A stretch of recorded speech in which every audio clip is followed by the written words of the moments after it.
Well, hello everybody. This is Dave Berkus for the Berkus Report for Eye on Business. This week's subject, does your business need money? What a great subject for us to examine today. So let's do just that. First of all, the subject of raising money is critical to many businesses and a passing option to others. If it's critical to you, you might want to listen to this broadcast because we talk about the various ways in which you can raise money. The first of which is the easiest one, and that one is bootstrapping. Bootstrapping is defined as raising money on your own from your own resources without looking to outside money of any kind. It describes the ability to start a business with little investment and using the opportunity to grow that business and perhaps someday sell it for less money than you'd have to if you had professional investors involved. Friends, family, and fools. This term is a little pejorative, I know. It describes the typical mix of investors that young businesses do seek, however, and it is a way of finding money from relatives, from friends, and from young investors or other investors who may not know much about the investing profession itself. And the amounts raised are typically small, and they often raise between $5,000 and $100,000 at the very most for those kinds of investments.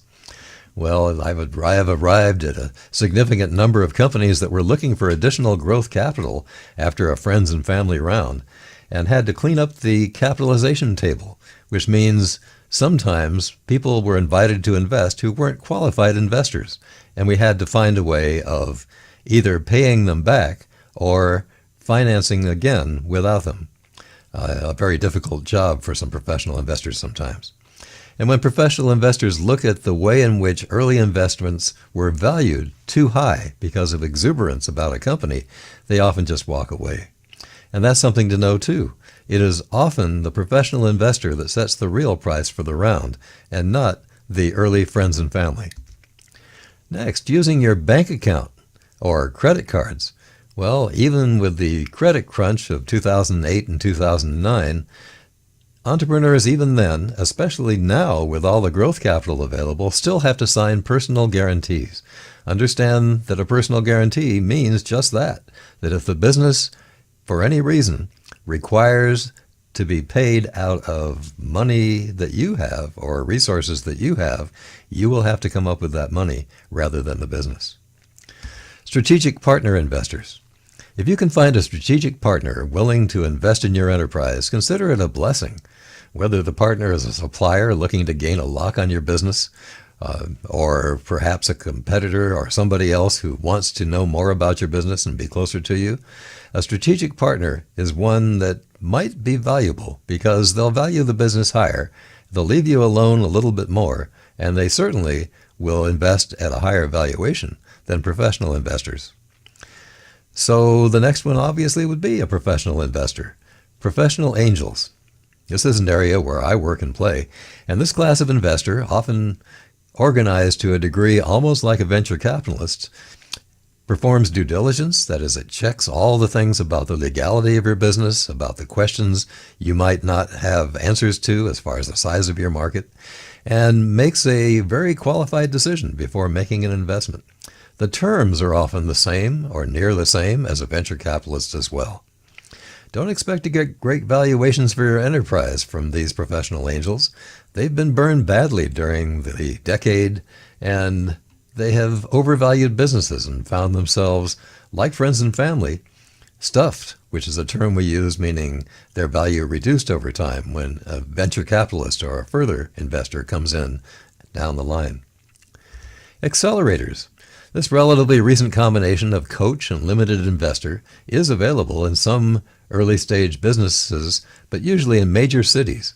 It requires that the entrepreneurs often move into an acceleration facility so they can be closely monitored and supervised.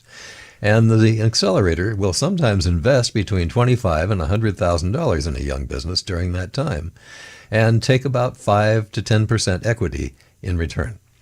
At the conclusion of the acceleration period, the company participates in a demo day, which national or international and institutional investors are invited to review the company in a live pitch session. Many accelerators have come and gone during the past several years, and several, though, are well known, and professional investors pay special attention to their graduates. These include Y Combinator and Techstars, among others.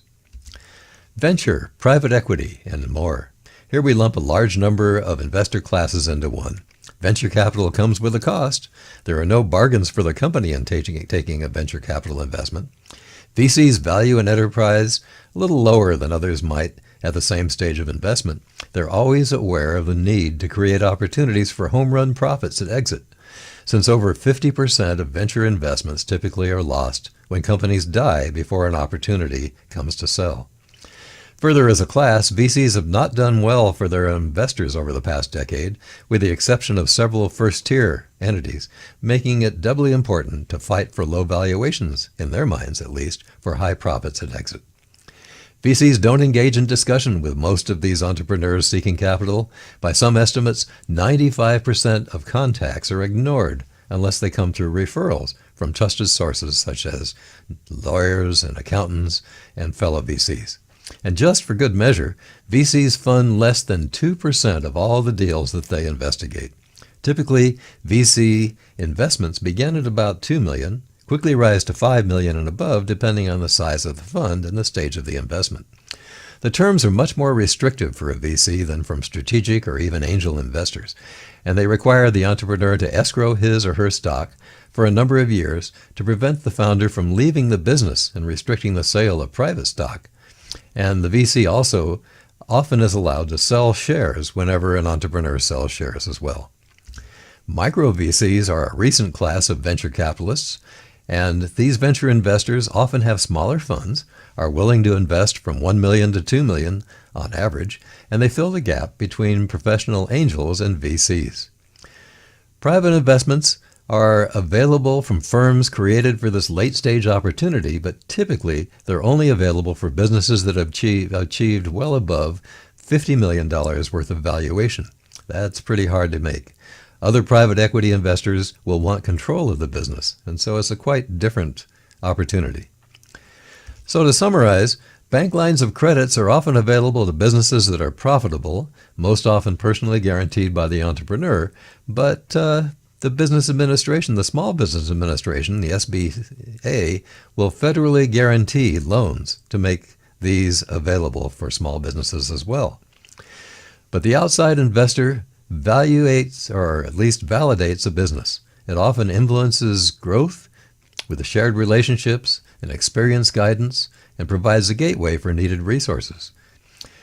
In future times, we're going to talk about ways in which you can use these kinds of investors to your best advantage.